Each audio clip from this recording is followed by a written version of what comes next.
Concerning the fourth commandment, the Sabbath day, there was a young lad that went to a Church of England school at the age of 7, and they gave him a Bible immediately on the first day of school. Every half an hour of each school day was the Bible, and probably when he was about 8, they said that he should learn the 10 Commandments by memory, which he did. He knew every single one of the commandments as written in the King James Bible in Exodus chapter 20. He knew each one of them and could recite them by memory. He knew what the fourth one plainly said. He was attending a Christian school. He was also attending a local congregation in his neighborhood. The towns closed down. This is back in the 1940s and 50s.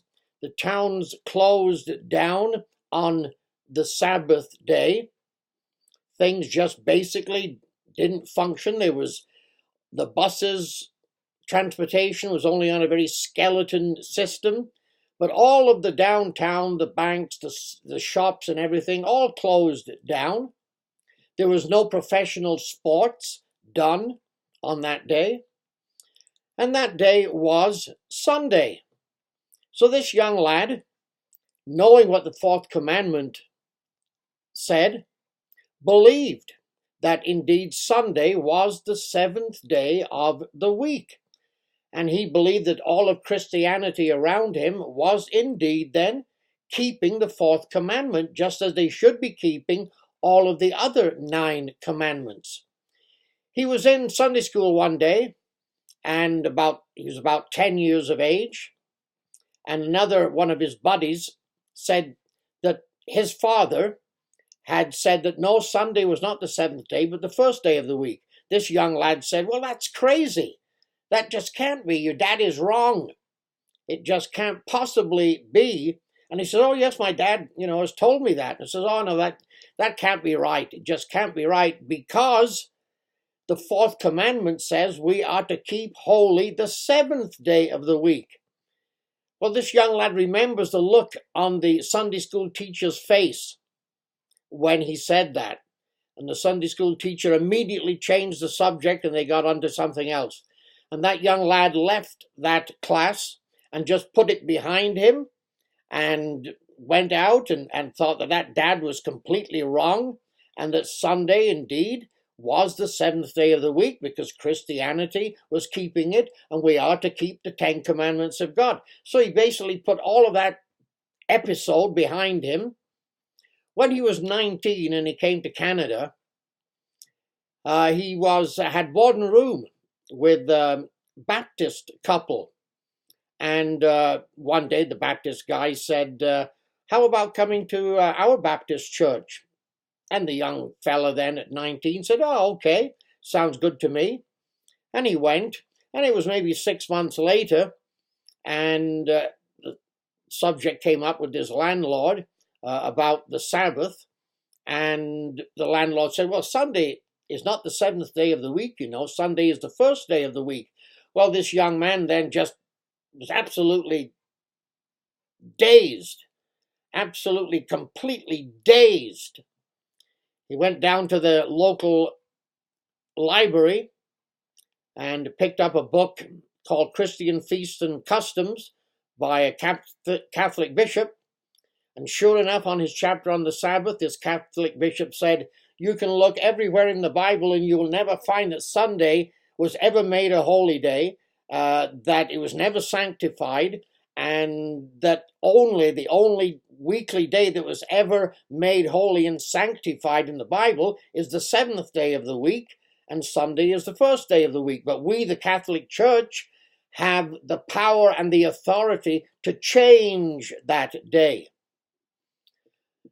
Well, that young man again was completely dazed, and it was a shocking realization. I know that young man very, very well, because that boy and that young man happens to be me. The Sabbath day. I read the Gospels over and over again as a young man in my teenage years. Jesus kept the Sabbath. He never said that it was going to be changed. In Matthew chapter 24, which talks about his coming again in power and glory, he talks about having to flee, that there would be a time of trouble in Jerusalem, and that you would have to flee to the mountains. And he said, pray that your flight is not in the winter or on the Sabbath day. So the Sabbath day was going to exist at the very time of the end, into that great tribulation, just preceding the heavenly signs and then preceding Jesus Christ's return. So that is a prophecy for the end time, and the Sabbath day is still going to be there. And he didn't say that, it was changed. He just spoke like the Sabbath day, the day that, of course, he was keeping in his physical life. And it is there. The only way that you can disregard that of Jesus in Matthew 24 is to try to say that that was all to do with 70 AD, which I prove on my website very thoroughly that is not the case at all, that Matthew 24 is a prophecy for the end time. And the Sabbath day then is going to exist at the end time. The Sabbath of the fourth commandment. Nowhere in the Gospels did Jesus ever argue or debate the religious leaders of his time that they were keeping the wrong day. Jesus kept the Sabbath day. And if we are to be followers of Jesus Christ, which we should be, we follow in his steps. And we follow what he did and what he taught and how he lived. Now, there's 3 or 4 things that were very, very important to Jewish people at the time of Christ. One was the temple and the priesthood and the animal sacrifices. One was physical circumcision. And the third one was the weekly Sabbath. Those 3 things were extremely important to the Jewish people, to the Jewish religious leaders at the time that Jesus Christ lived on this earth. When the New Testament church started, they had to have a ministerial conference in Acts 15 regarding physical circumcision, because some taught that it was so important that physical circumcision should still be done, that it was still a law of God and had to be done to be saved. Acts 15. 3 things important to the Jewish religious leaders of that time. The temple, animal sacrifices, the priesthood, all as part of one. Physical circumcision and the keeping of the Sabbath. Now, if they had to have a ministerial conference to decide the issue regarding physical circumcision, I ask you this question.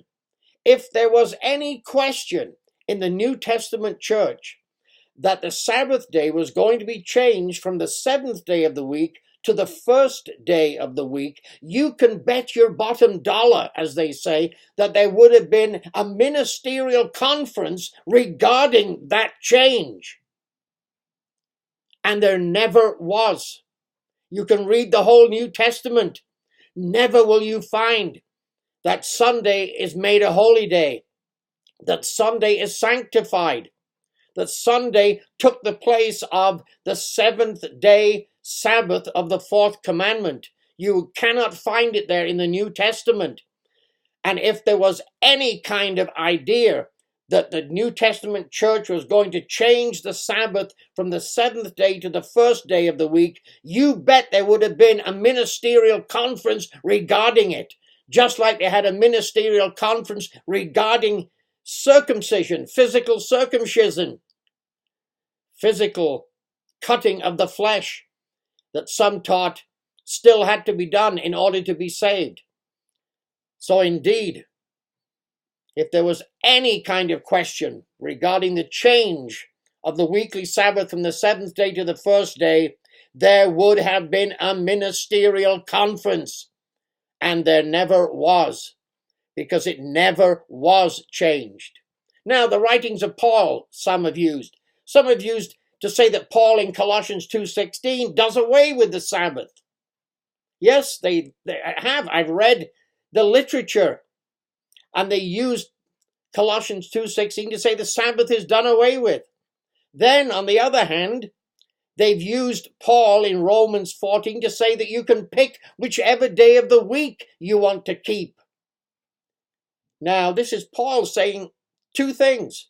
One thing that it's done away with, and then over here that, well, you can pick any day you like to keep.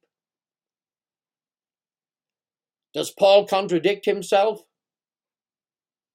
The way that they have used the writings of Paul, many have made him contradict himself. Neither Colossians 2:16 does away with the Sabbath. It just doesn't. I've got a full article on my website, keithhunt.com, that will go through that whole section of 2 Colossians 16 and give you the truth of what Paul was saying. And likewise, Romans 14. I have a complete study that will show to you and give to you the proof of what Paul was saying in Romans 14. And he was not contradicting himself. The weekly Sabbath, the fourth commandment, has never been done away with, and it has never been changed. There's all of the arguments regarding the fourth commandment and the Sabbath day on my website under God's Sabbath and Festivals. You will find all of those arguments answered in many studies, and proving that it was never changed. The seventh day was never changed. The New Testament church did not change the weekly Sabbath day from the seventh day to the first day of the week. The weekly Sabbath day of the fourth commandment is to be kept. And we, the nations of Israel and Judah, are not keeping it. We are practicing sin by not keeping it. Sin is defined in 1 John 3:4 as the transgression of the law. If you are living a lifestyle of breaking any one of those commandments, you are practicing sin. And if you know better, to him that knows to do good and does it not, to him it is sin, it is written. And if you know the truth of this and you continue to practice sinning by breaking that commandment, then you still have to come to repentance, and you still have to come to repent of sinning and keeping and serving and obeying and keeping God's seventh day Sabbath day.